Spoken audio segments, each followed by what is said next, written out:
I'm Jane Hawking, and I've come here today to the 30th anniversary celebrations of the Carers Trust. The Carers Trust fulfills a very helpful and useful role in drawing attention to the plight of carers, as well as the disabled people that the carers are looking after, because the carers are often forgotten. They are working full-time, devoting themselves to not only the disabled person, but also to running the home, looking after the rest of the family. And they may be doing this on their own, and it can become very, very exhausting and frustrating.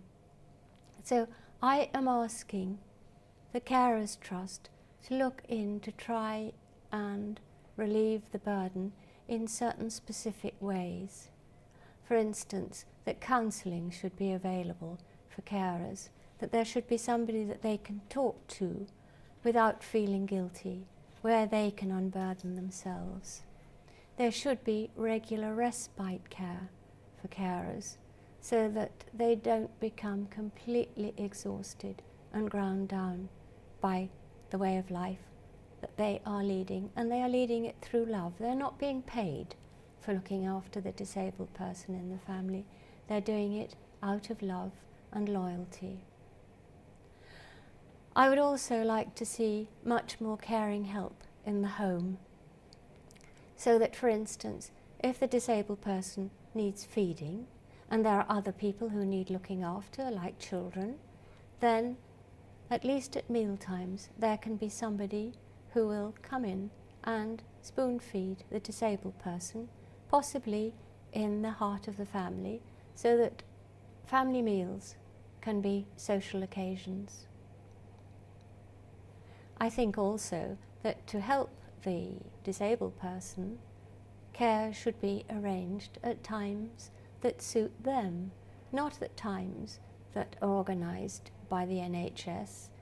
For instance, when I had tiny children to bath, my doctor tried to organise a bathing system for Stephen, but the carer, the outside carer from the NHS, came at 4 o'clock in the afternoon, and it was impossible for Stephen to interrupt his day's work by having a bath at 4 o'clock in the afternoon.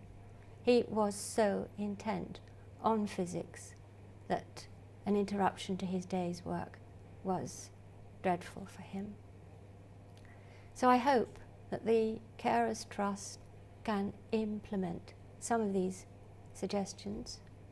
And another important one that I mustn't forget is that there came a stage when our children were having to help me look after Stephen.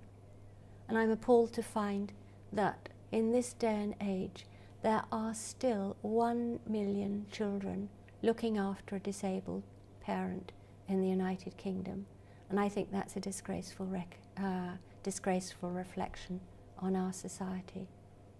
So I wish the Carers Trust well.